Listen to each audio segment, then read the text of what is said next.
Hello everyone and welcome to a brand new video. Today we got an absolute banger of a video.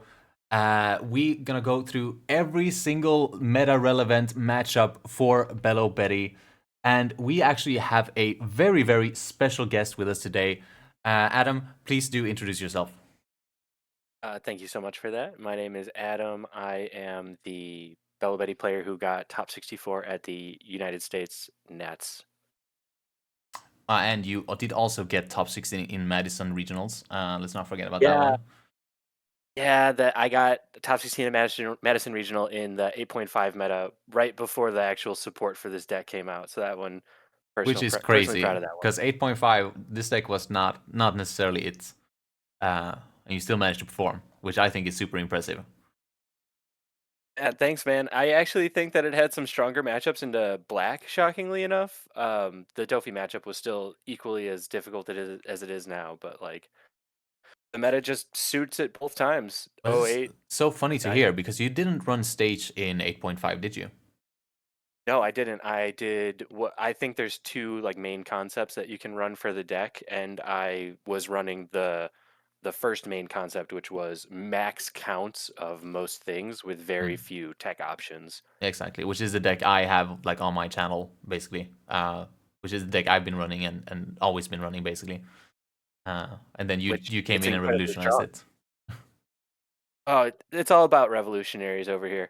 Yeah. But yeah, able to run stage means you can have a lot more tech options, and Mm, I think I was the first person to like popularize using stage with this deck and yeah. just being able to find your Hey, options and stuff like just that. to be clear, I played stage in Dragon in 07, so I've used that card. I was totally ahead of the curve, man. I knew my stuff. You were so far ahead of the curve by 2 sets. Yeah, I two can't whole catch up. sets, dude. I mean, shit. I'm just that five head. I mean, do we have anything more to say before we jump into our first matchup? Oh, right. We should probably mention this is gonna be a two-parter. We have 14 leaders in total. We're gonna go over 7 of them right here on my channel, and then we're gonna go over 7 of them on Adam's channel. And we've made sure that they're not like I don't have like the top 7 best decks in format, and then Adam has like the 7 shittiest one. No. We've split them up. So you if you're looking for a specific matchup, make sure you go to his channel, watch that as well. We'll make sure all of the meta matchups are covered across the 2 videos. So please do so. His channel will be in the description below, or if you just search like Barniekong on YouTube, he will be right there. Yeah, Other than exactly. that, I think we're ready to jump into the video. I'd love it. Let's do it. So, starting up with Doflamingo. Doflamingo is like one of the most difficult matchups, if not the most difficult matchup for Belo Betty. Unfortunately, I don't think there's that much that we can do about it, but we do have some very important things to go over that if you don't do this, you don't stand a chance whatsoever. And one of those main things is our first point here, which is going second. You have to go second against Doflamingo because the way it works, right, is if they go second, they'll like do whatever on turn 1. They'll like stack their deck, they do a search, whatever. But then on turn 2, when they reach 4 Dawn, they will play like Jimbei into something, and it won't be rested, which means that your turn 3, you won't have anything to swing into, which is a perfect like transition into the third point, which dumb of me to not make it the second point. But the second point is you have to mulligan for a like double, or not. You don't have to, but I personally find it very favorable to mulligan for a double 1 cost. This is important because on their 3 Dawn turn, they will play out a rested character, and then when it goes back to you on your 4 Dawn turn, you will want to swing into that character, and you will want as many swings as possible into that character so that you can take as many cards out of the opponent's hand as possible, or maybe even get rid of that character, which will significantly weaken their next turn. And again, all of this culminates into this last point. This point here, this third point, that you need to swing board every turn in this matchup. Um, like the way Dofi works, right, is that it's an aggressive deck, but it also just goes like wide and it like has removal. Like Dofi does everything, right? So you can't win by just swinging life all the time because they'll have too many resources. They'll counter out. They'll remove your board, and you'll just lose the game if you keep going life. And you need to go board as much as possible. And things like double one cost on turn one, like Karasu on turn two, are all things that help this goal immensely. If you're able to keep control of the board with while attacking into rested characters, you're gonna get that card advantage eventually, and you will be able to swing the game into your favor. Yeah, I think, yeah, to go off of that, the best outcome that you can have with Doflamingo is, like you said, swinging into that character, pulling, uh, if they're gonna save it and you have 3 attacks, you're pulling 3 cards out of their hand. Um, and if you do manage to get rid of it, you're then able to pressure their face a little bit as well. And early in, Doflamingos will want to counter out of the first few hits if they match, at least from what I've noticed, um, because they want to utilize their potential triggers that they get, like Red Rock, on better things. Yeah, Or not Red Rock, sorry, Grav Blade. Rabbit Blade. Yeah, So, yeah, so they're a little more likely to protect those early lives to try and hit better targets. At least that's what it seems. So, um, like staving off that aggression, like you mentioned, with potentially getting rid of that sideways character, and then able to pressure hand with your multiple other characters, like it's the only way that we have like to equalize with them. yeah. And if you're lucky and they didn't play like a one cost or a teach or something, then on their their 5 dawn turn, they actually only have one swing. If they let that character go, they will only have one swing into your 2 rested one costs, which means slower board removal for them and more aggression for you. So that's just how you gotta like kind of build the momentum, and it goes very strong if you can start double one cost and then like swing board, and then they lose cards in hand, and from there every step of the way you're slowly gaining momentum and are able to swing the game in your favor. Mhm. There's also a small decision making that Doflamingo has to do. If they swing a searcher into your searcher, if they or their Perona into your Betty, and you counter out of it, they then have to decide: am I going to swing this 7K at a 2,000 power searcher, or am I going to swing this 7K at life? Yeah. And oftentimes the Doflamingo will opt to go for the 7K at life to not waste that attack on the searcher. Mm. Sometimes they'll go with the searcher, but sometimes you can get out of or save a character because of the disparity in value that they'll have with the attack, Yeah. if that makes sense. Yeah, no, that's the thing that's very important. Like you gotta consider, like usually, like in every other deck, right? You wouldn't like counter out when a searcher swings at your searcher, right? But since every swing matters, they're like basically gonna have to swing into your searcher. Like the best play is for them to swing into the searcher. I'm pretty sure, unless they're trying to go super aggressive.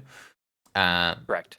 but like so you're still gaining that, like countering out of that searcher swing is basically like countering out of the leader swing, right? But you use one card instead of two. Yeah. We do have one It more puts you in the point. best position. Yeah, exactly. We do have one more point on Doflamingo before we move on to the next leader, and that is that Lindbergh plus like a reducer, so that's 2 cost Koala or Race Max, are super important in this matchup. I'd say Lindbergh specifically, right? Because Lindbergh, even without a reducer, can get rid of Teach, which Teach is like one of the strongest cards that they can have in this matchup. It's basically their whole engine.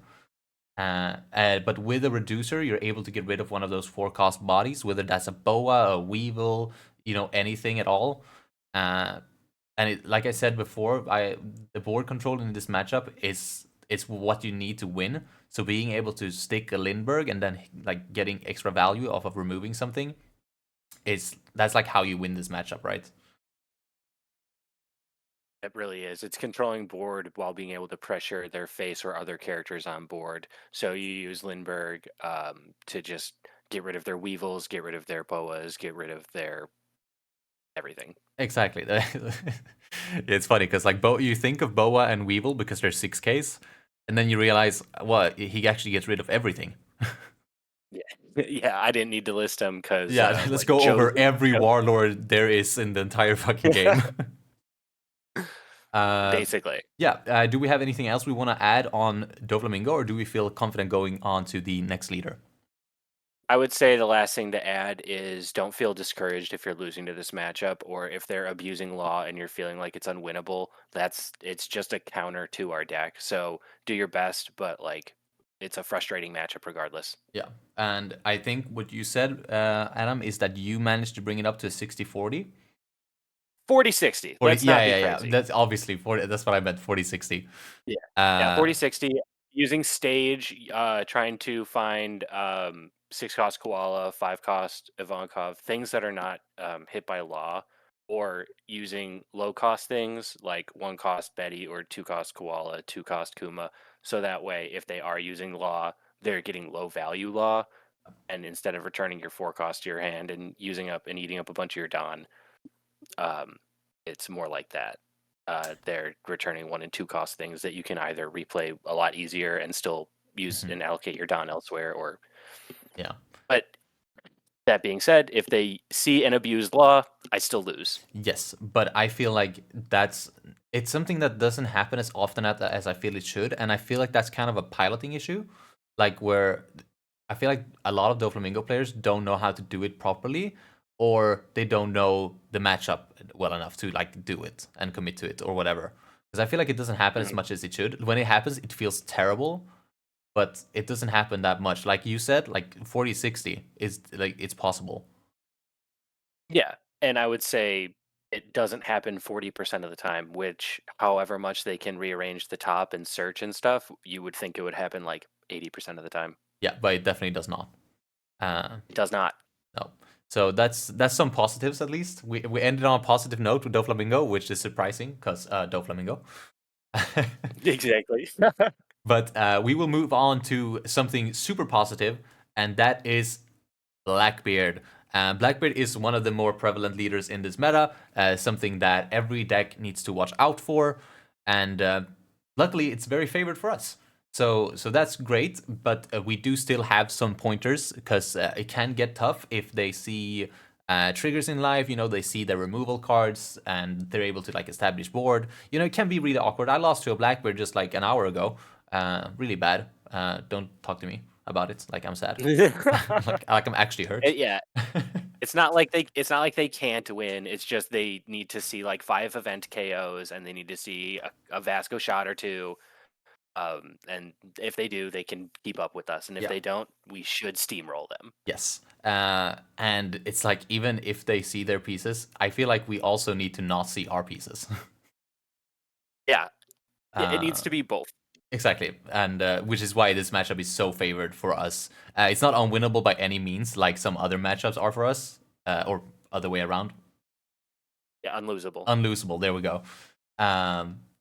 But we'll go over the pointers as well, just so you can make sure that your game is on the top and you can win this matchup as often as possible. And point number 1 we have for this is Mulligan for 2-cost Kuma and Lindbergh. This is like what I personally like to mulligan for. I mean, if you're seeing a hand that has like the Betty Searcher or like stage and stuff, I still suggest you keep that because they can still find you the 2-cost Kuma and Lindbergh. So they're basically like replacements pieces. But these are the cards that are going to like win you this matchup, right? Because Blackbeard plays so many like low power cards. They play Doc Q, they play Vasco Shot, they play Lafitte. I think that's it actually, but that is like half their deck, dude, or like half their core.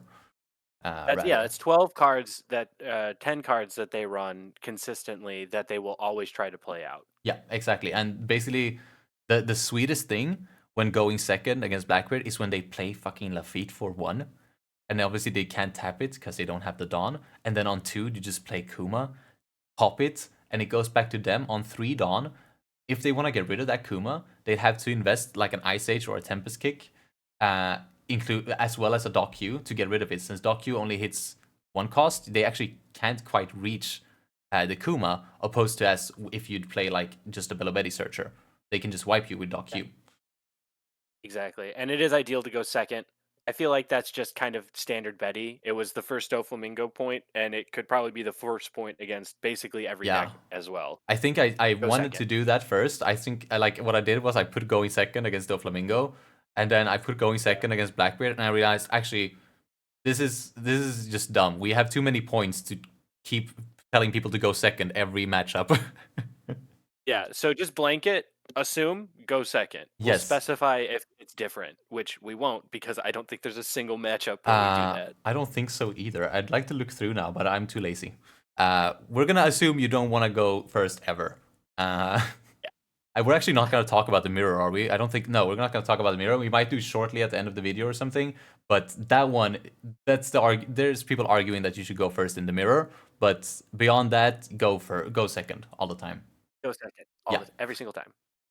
Exactly. And we went over this point. Mulligan for 2-cost Kuma and Lindbergh as they remove their small pieces, and their small pieces are very important for them to gain card advantage, to keep removal up, and for blocking, right? And they're all within range of Kuma and Lindbergh, so very strong combos indeed. Next here is spammers are strong unless he's negating your on-plays every turn. So some Blackbeard players, they will be like, okay, I know they have good on-plays, they'll know our deck, and they'll be like, okay, I'm gonna negate every turn. Which means that your 5-cost Ivankov as well as your 6-cost Koala are literally useless. Like your 6-cost Koala, I guess, is a blocker, if that's ever relevant. But a lot of Teach players will actually not negate you, like ever, because they feel like they need those cards in hand. Which is a logical argument, right? That they put one card from their hand. They don't throw a card from their hand so that they can more easily counter out of our attacks. But generally, it's better for us if they don't negate on plays so that we can play our spammers properly and establish a big board, which they won't be able to remove because it's too big. Exactly, and a good Blackbeard player will use their leader ability from turn 3 on. So 4-cost Ivankov is also going to be a really good friend of yours, which is one of the spammers. It is the next point here. But sorry. No worries out. The next point here is that 4-cost Ivankov can't be negated, which, like Adam said, is super important, especially when they try to negate you every single turn. Right. So having multiple of those, unlike in other matches, is really, really strong. Yeah, exactly. Which is why they also won't negate you on turn 1 or 2, because on turn 1, we don't play like any on-plays, unless they expect the Kuma after playing Lafitte, which would be insane. And then on turn 4... It would also favor us. Yeah, it would. Yeah, it would. And then on turn 4, we play 4-cost Ivankov, which they don't get any value from negating that, because it's an activate main. And then from there on, they're supposed to be negating you every turn. If they are a skilled pilot, they will do that, and you will have to... you're better off looking for your 4-cost Ivankovs. Just like that's another place where stage gets actually really strong, because if you don't run stage, you actually get super clogged super easily. Both 5-cost Ivankov and 6-cost Koala are counterless cards. Yes, you can ditch them for leader ability, but you can so easily clog up on them, especially if you're running the deck that I'm running, where I like run 4 of each. It gets really deadly against Blackbeard if you're not running stage. Absolutely. Yep, I think that's everything covered for Blackbeard. Favorable It's a matchup. favorite matchup. Yeah, it's not too much to go over. Just go hard face. Yeah, exactly. So we're moving on to Purple Luffy. The first point here is just keep pressure up, and that is because Purple Luffy takes their own life, right? So what you need to do is make sure that you're keeping that pressure on, because they take their own life, which means they're going to want to defend their life even more aggressively, because they need that life to get their ability off, right? And they will generally counter out of every single swing until you start swinging 8 or 9 at them. And that's super valuable for you. If they don't, it's a problem. Exactly. If they don't counter out of every single attack, they're going to be down at 2 on like turn 3, I think it is. Yeah, Yep. they'll be down to 2 at turn 3 if they take 1 hit, which is rough because our turn 3 is coming up, and that's gonna be harsh. Yeah, so turn you, 3 is a real power turn. yeah, so they need to drop their entire hand, which is why this matchup is so favorable as it is, because they take their own life, right? It makes sense. Aggro deck should be beating Purple Luffy like 9 out of 10 times. But I don't think. Yeah, so keep pressure up is the point here, because yeah, just make sure you keep cards out of their hand. Is super strong.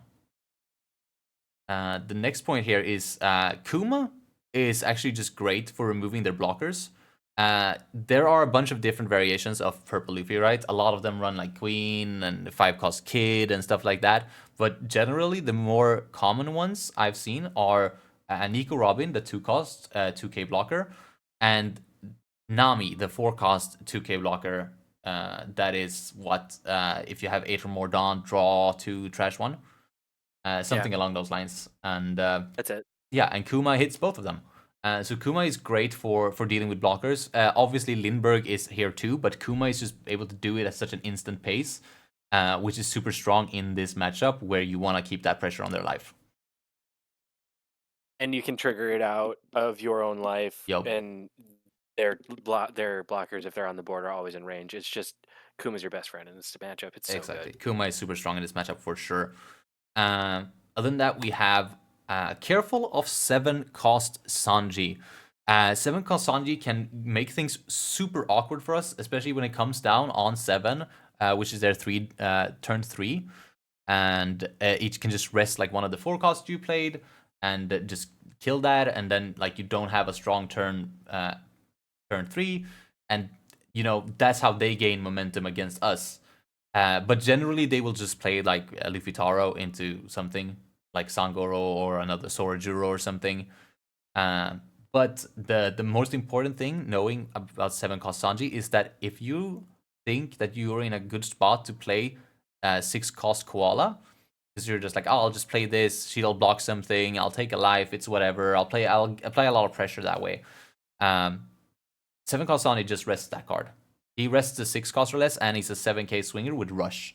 So when he comes down, he can swing the entire board in your opponent's favor, and they can get super sneaky lethals, especially if it's the turn after they've played Luffy Taro. Because they'll have like, what, 4 swings or something, and you won't have any blockers, and you'll probably be down to 2 or 1 life even. So basically, don't play Koala in this matchup unless you're in a super favorable position. Yeah, 100%. 100%. I have lost, before I was really recognizing how powerful that 7-cost Sanji was, I lost a couple games because I took my own life with that Koala, and I established, even if I established like 3-cost Karasu as the other blocker, they have so much pressure on the crackback, and Yeah. we do go so low in hand size that it's just Exactly. literally I would just say don't play it. Yeah, yeah, that's fair. No, our weakness is when people go wide and they do it fast. That's why we lose to Doflamingo, and that's what's scary about Luffy is they go Luffy Taro into something and then they go a rusher the next turn, meaning they have like a bunch of swings and we have no cards in hand to counter out of their low swings. Like their swings don't have to be strong for them to connect to us, which is super scary, right? Yeah, it is. Other than that, we have one more point, and that is make sure you play around Gum Gum Giants. If you see they have Dawn up, just be aware of the card. It'll help a ton, especially if when you're deciding like if you want to swing for life or if you want to swing for board.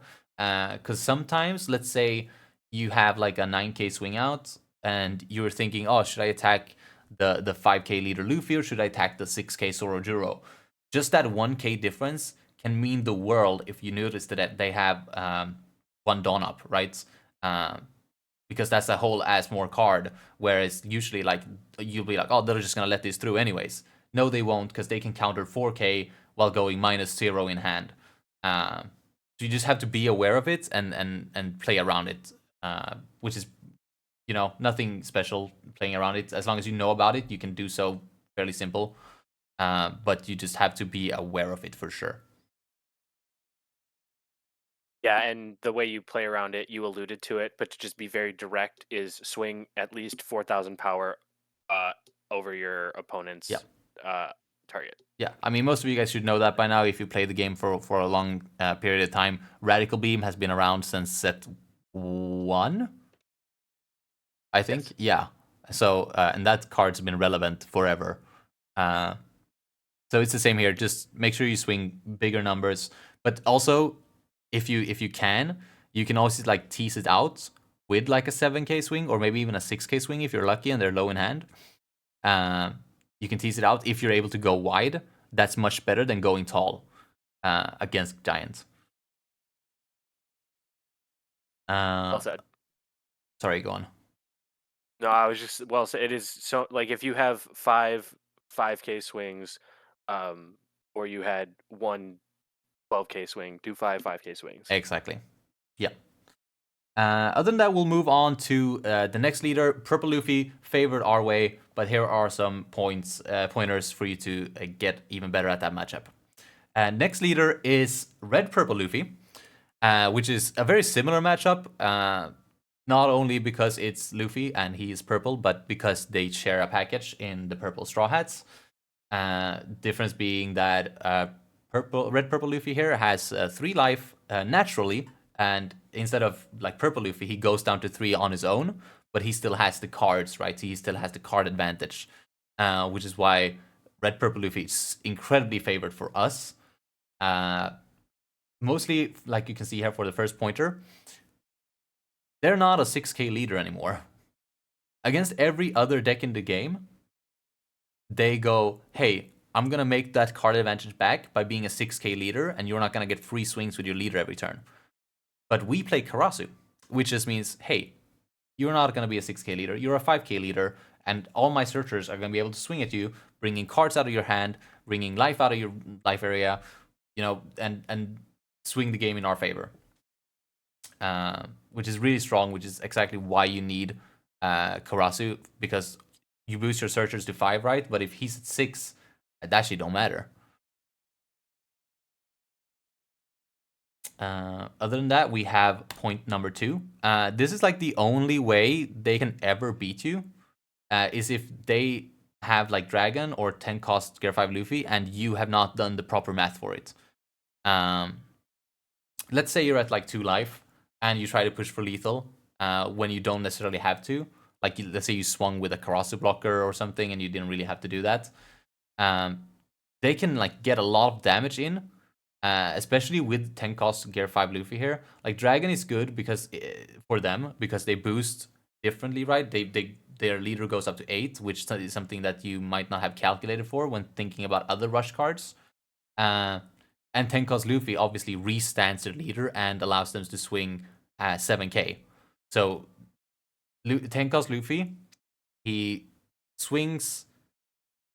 Sorry, wait. Let me do the math here. Yeah, so he swings with his entire board, then he goes 10 cost Luffy, removes all his Dawn, restands 1 with his leader ability, swings 7. It goes back to him on the turn. He gets 4 Dawn, I think, right? Yeah. Yeah, you're right. It's 4 Dawn. Yeah, it swings 10 with leader and 12 with this. And you're not, if you don't, so you need to be aware, like, counter out of a swing. If a swing's coming down that you can counter out of, and he has 10 Dawn up, counter out of that swing, even though it might feel counterintuitive, because you have to be prepared for the Gear 5 Luffy. Yeah, and he has enough access to top end Gear 5 Luffy and 10 cost Roger that you need to be aware. Like, if he has 10 Don up and you have a blocker and you don't have the Don for and you have the ability to like counter out of it, and you're like, oh, I won't counter because I have my blocker for whatever's next. You need to counter out of it. Yes. I don't know if people run Diablo Jambe anymore, but that card is also a fucking mess. I don't think they do, but it's going to get replaced with a new Sanji that's coming out, so we're going to have to be aware of it. So the concept of the card is not gone. New Sanji? Yeah, new Sanji coming out, I believe, in ST 20. Gotta be 21. Yeah, ST21, and it's just character but Diablo Jambe. Oh, right. Is it a 2K2 or am I tripping? No, it's a 2K2. Oh my goodness. Yeah, I it's a fucking hate this power creep game. Oh my god. yeah, it's so good, dude. I don't Diablo like Jambe is there's already a power good creep. card. I know. Now you can run both. Yeah, so exactly, that is like the main point of that you have to be aware of in this matchup. The third point is literally just enjoy. This matchup is damn near free. Do you know what your matchup ratio is? Like what your win rate I is? think I think I've played like 40 of them, and I think I've lost one. It's like a 40-to-1 Yeah, ratio, and then just the one I lost was a sneaky Gear 5 Luffy exactly. loss. Yeah, sounds about right. I think I'm Yeah. around the same. I don't remember losing to this deck, but I'm sure I have. Uh, I, yeah, you play enough, you'll just like happen to get a loss to Exactly. Like no something. no fucking matchup is 100% like unlosable, right? So if you just grind, like I mean both you and me have grinded the ladder insanely at Yeah. occasions. So of course we're gonna, with so many games on our belt, we're gonna have losses to every deck. And high-end opponents because we are grinding to get to the top. So when Exactly. you're playing, top 15, top 20 opponents, like they're gonna do their best to beat you Yeah. too. And they're gonna know the matchup because they're gonna have been sweating for forever. Yep. Um, yeah, so that's it on Red Purple Luffy. Super favorable matchup. Just fucking, go hard or go home. But you won't have to go home. You'll win anyways. Moving on to the next one, we have Katak Curry here. If you're wondering now why we're bringing up Katak Curry before a bunch of other meta-relevant leaders, it's because those are on Adam's channel in the description, guys. If you want to see, Lucci is like the main one. Like there's a bunch of other ones, super meta-relevant leaders. They're gonna be on Adam's channel. Just fucking go in the description, check that out. It's basically gonna be a continuation of this video. So just go there, watch it, leave a nice comment telling him he's doing a great job. He needs to hear it. He's just a little guy. Oh, thanks so much, man. I appreciate it. Okay, so moving on to Katak Curry. um, Katak Curry, I mean, there's not much to say about this matchup. It is like this first pointer here says, it literally comes down to triggers. If they trigger a bunch, you lose. If you trigger some, you win. The pros of this matchup is that they basically never get to play 10 cost Big Mom, right? That shit is gonna brick their hand, and it's just gonna brick for the entire game. They're never gonna get a chance to play it. If they play it, they die the next turn, like 99% of the time. It's gonna be over before then, and it's gonna be over because he triggered 5 life in a row. Which is why you need to play accordingly, which is our next point here. That if this is, you need to consider this with every yellow deck, right? But specifically with Katak Curry, because they play so many more on play triggers, like triggers that play themselves, much more than like Enel or something. Like Enel plays like 1 or 2 of them, I think. But like Katak Curry, they play like Pero Sparrow. I think it still might play Kikunojo. Like They do. do they play Cracker? I don't know. I don't think they play Cracker, but I do think some of them play Satori. Yes, exactly. So Satori as well. Like they just play so many on play triggers that if you're in a position where you're like, okay, I won't kill them this turn, I'll try to kill them next turn. Just don't bring them down more than necessary, right? Like if you're like, okay, I'll have like 4 swings next turn, I only need to connect 2 of them, then leave them at 1 life. Don't swing that last life like a fucking idiot. Uh, and like, Because you're like, oh, if it's not a trigger, I'm fine, and then it's a trigger and you lose the game. yes, and it's gonna be a trigger. It's we, a we trigger we know every how this time. game's work. It's always a trigger, dude. They set Uh, their bottom life. yeah, they did set their bottom life, and they made sure it was a Kikunojo or something, and they will win on the crack track, like 9 out of 10 times. So just be mindful when swinging. Just always think that, just assume that there's a trigger in their life all of the time.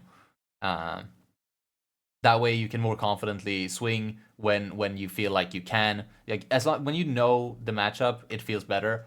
But it's not a favorite matchup by any means, because it, like I said, it comes down to triggers, and frankly they play more triggers than us and they have 5 life, so they're favored in that way. But you can definitely sneak around it. Like I said, the 10 moms, they break up their hands. I remember thinking this was favored in 05, which I still think it is, or it was rather, because they didn't have as many on-play triggers. But the matchup now revolves less around 10 cost Big Mom than it did in 05. Like they have more cards that actually do things by themselves instead of just playing Pudding and Perospero until they reach 10 Dawn. I miss those days. I miss those days, man. It was a good time. Yeah. Just ramp. Just wait till I play Big Mom, and then just play my Big Mom over and over again. Yep, sounds about right. Yeah. So moving on from that matchup, not much to talk about there. We're moving on to Zoro, which unfortunately again is also a deck that we can't say too much about because it's unfavored for us, unfortunately. What you can do about it though is that you can mulligan for your low cost characters and make sure that it's preferably Kuma, as they still play like Searchers and Makino, right, in Suro. Yeah. Exactly. So your low costs and Kuma can deal with those, which means less pressure for you. If they apply a lot of pressure, you're just gonna die. And from there, you just have to. I think that's our next point, actually. Yeah. So you just try to stay alive. But this is like the Doflamingo matchup because they're such an aggressive deck. You just keep going for board until they run out of resource in hand, which they do. They definitely do. Obviously, depending on what cards they see, but they tend to play all their cards in an attempt to kill you faster. And if you're a talented player, you can kind of find that space in between their weakness, their weak turn, where they're like, okay, now I'm gonna drop like 4 cards out of hand and try to kill you, and then they can't, and then you need to clap back. And maybe you triggered something, or maybe you played a 5-cost Ivankov the turn before, and you still have like a 4-cost Ivankov up. You're able to do a lot of aggressive plays. I remember in a regional I played, the last regional I played actually, I won against a Zoro, and it was because he tried to kill me, and I ended up taking 4 of his life and then also killing him in 1 turn when I was on 0 life. So it's like, that's kind of how you have to do it, I think. I don't think there's necessarily other ways to play around this deck. It just kind of hard counters our whole concept, unfortunately. Yeah, this deck. Luckily, no one's playing it right now because it would almost push us out of the meta if this was if this deck was as popular or near as popular as, like, say, Shanks. We had a matchup as bad as Dofi and as bad as this in the top of the meta. I don't think we could compete nearly as well because this is even less favored than Dofi. Yeah, for sure. I fucking hate this matchup so bad. It's brutal. Yeah, it's literally not okay. But yeah, luckily it doesn't get played. I didn't even have it in my last video where I talked about like the meta, because I don't think I've seen it in just so long.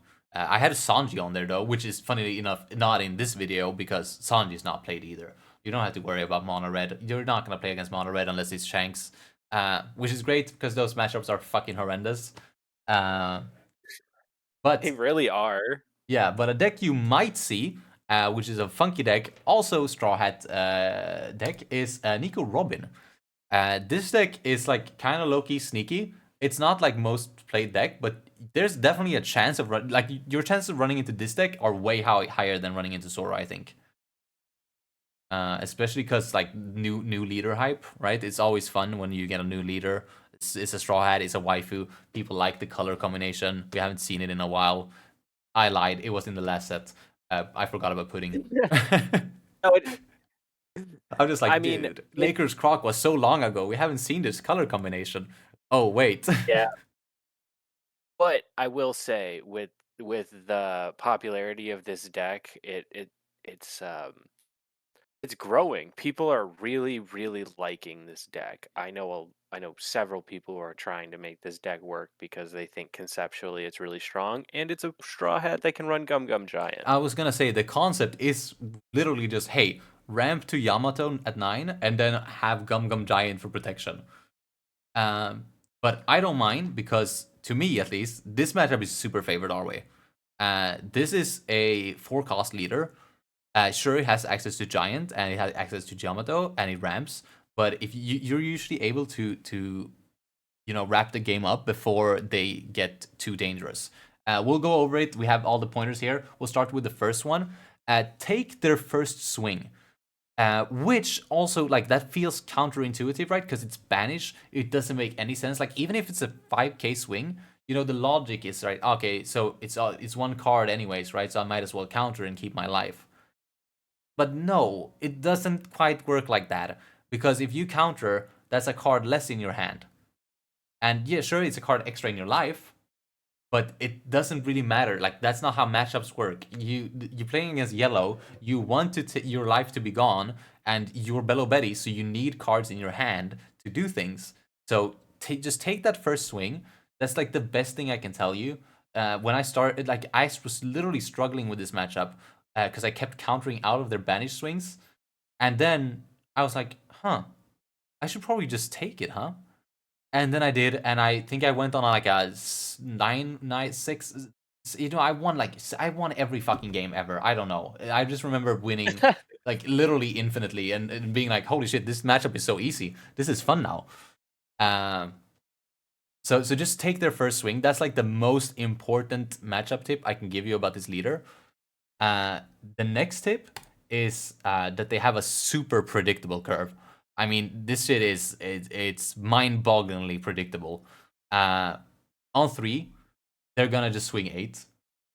They might play like the Rishishi or just a blocker Sol. Those are the other things, but most of the time they just swing 8 because they're like, haha, I'm gonna hit him with the banish and it's gonna hurt him really bad. But we don't actually give a fuck.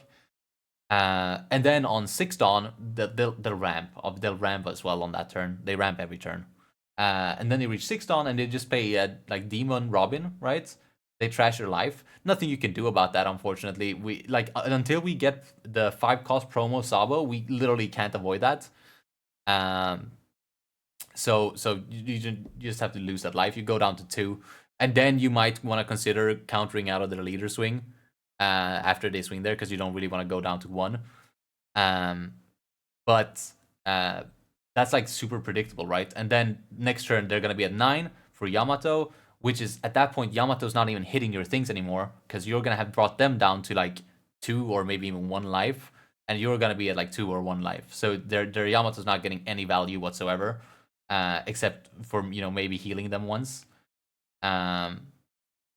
So it's a super predictable curve, and you can easily play around it and just rush them down super fast.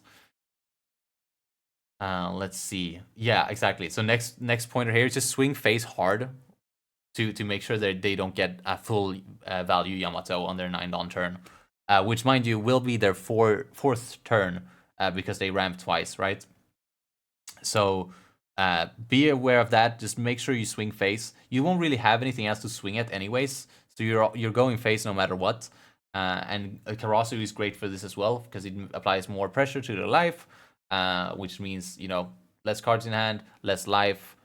Where's Yamato? And it's like a little bit of a domino effect like that. And just like with Katak Curry or any yellow deck in general, be careful of lethal from triggers. This deck also plays quite a ton of play triggers. They play Sol. They play...